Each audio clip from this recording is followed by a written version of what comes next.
Ay, hello po, shout out po sa lahat. Good morning, good afternoon, and good evening po. Nagbabalik kayo yung lingkod sa 26 TV. Ngayon po mayroon tayong reaction video po sa isang reactor, no? Na si Panot, no? Ayan. At syempre bago tayo magsimula, isang mapagpalang araw po muna sa ating lahat, lalong-lalo na po sa ating mga kapwa OFW. Ingat po tayong lahat and God bless po. Shout out po sa aking mga kasamahan, Tita Lydia Ducos, Tita Lydia.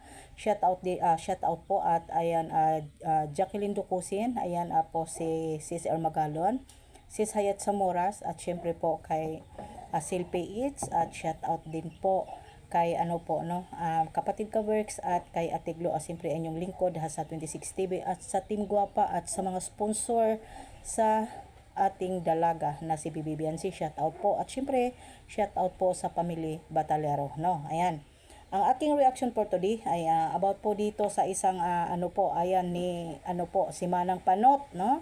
Ang sabi po niya ay pumayag daw po si Beyonce na reaksyonan. Mga tanga pala kayo eh. Ang tagal-tagal na po ninyong nire-reaksyonan si Beyonce.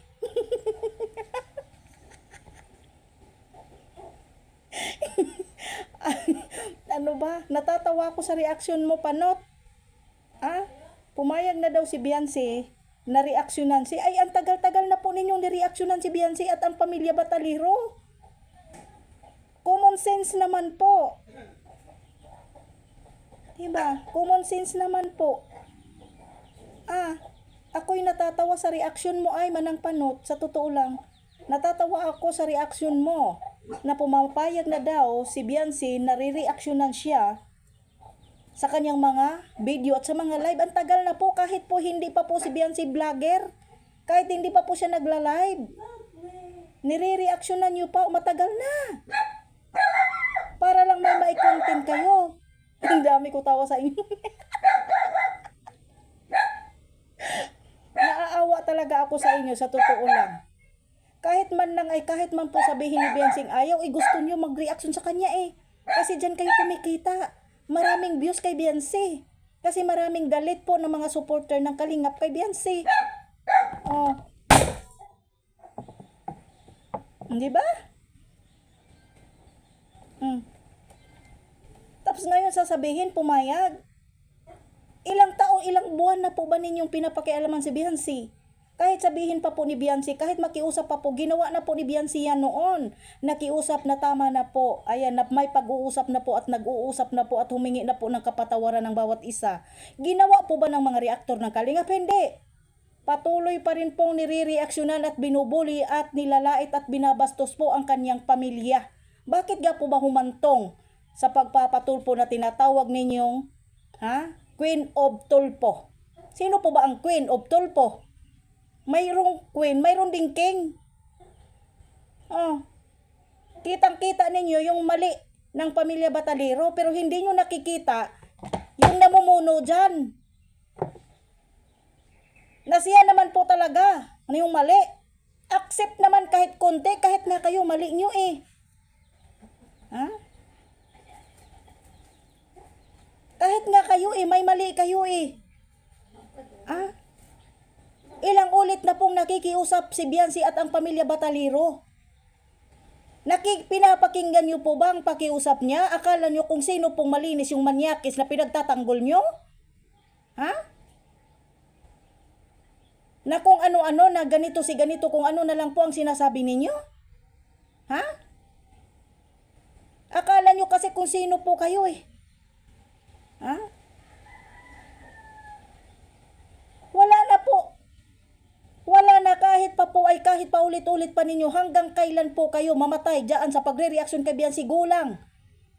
Walang sinabi si Beyonce na bawal. Kahit man po sabihin niyang makiusap or wag ninyong reaksyonan, makinig po ba kayo sa kanya? Hindi. Hindi kayo makinig sa kanya dahil simulat sa pool pa lang, hindi na ninyo nirespeto po ang Pamilya Batalero at ang kanyang pagkatao ni Beyonce. Diba? Tapos magre-reaction ka, okay na po. Pangtuslokon ko ng yung mga matang animala mo. Diba? Init-init pa ng barangay namin. Nag-init pa kayo sa issue dito sa social media, mga yawa mo. Diba? Tapos sasabihin nyo, pwede nang reaksyonan. Manang Panot, Lumang tugtugin na po yan. Grabe ka po makapanghut-hut po ng mga viewers at mga ano po, suporta. Para lang ano, may karma ka rin po, Manang Panot. Baka balang araw mawala ka na ng buhok. Magiging cancer ka na.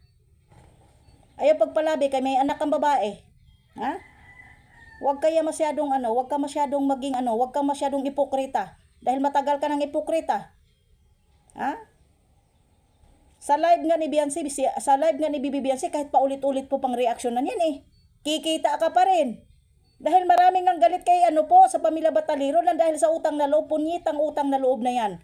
Bakit ikaw po ba, Aling Panot? Ha? Malinis ba ang pagkatao mo? Bulok ka na. Hindi ka pa nilibing. Bulok ka na. Di ba? Ang init ng panahon dito, tapos pinapainit ninyo ang issue mga ano kayo eh. Wala kayong ibang binabantayan. Kahit man lang sabihin ni Beyonce na huwag ninyo akong reaksyonan, makinig ba kayo? Noon pong nagpatulpo si Beyonce, noon pong nakiusap siya, natapos na ang pag-uusap, may kanya-kanya ng kapatawaran. Nakinig ba kayo ng mga reactor dyan? Hindi. Pakapalan ng mukha, kanya-kanya pong diskarte, kanya-kanyang content po sa pamilya Batalero. Hindi ba? Mga ipokrita at ipokrito kayong mga hinayupak kayo eh. Oh. Ay salamat pala sa isang K-boys dyan sa post mo ha. Hindi ka nakikisali po sa lalaos din yan, yung mga palipad na yan. Salamat po ha. Dahil naging gikongrat mo po ay yung dalaga namin ha. Thank you, hindi ka nakikisali.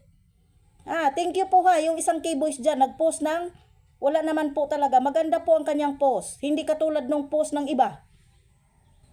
Lalaos din yan. Ngayon lang yan, maraming palipad. Salamat ha. Dahil marami ka rin kita kay Beyonce. Init-init ng panahon, pinapainit ninyo ako ha. Slukong ko yung mga mata nyo.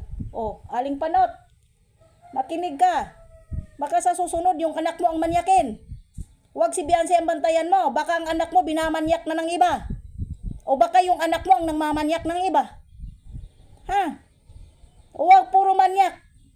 Bantayan mo ang anak mo, huwag si Beyonce. Babae yung anak mo, dalaga na. Baka yung anak mo minamanyak na, puro kasalita ng hindi maganda kay Beyonce eh. Kababae mong tao, may anak kang dalaga, tapos nangingialam ka sa buhay ng may buhay. Baka balang araw, magiging ano ka na lang, ha? Magiging istorya ka na lang dito sa mundo. Ano mo? Nakakagigil kang panot kang animal ka. Payag na si Beyonce pong reaksyonan. Ang tagal mo nang nireaksyonan si Beyonce. Matagal mo nang pinagkikitaan, Panot. Matagal mo nang pinagkikitaan si Beyonce. Simulat sa pool pa lang, pinagkikitaan mo na. Animal kayo, mga reactor kayo dyan. Wala kayong pigil, wala kayong haba sa panghingialam sa buhay ng may buhay. Ayan, hanggang dito na lang po. Maraming salamat. God bless po sa Team Guapa. I love you all.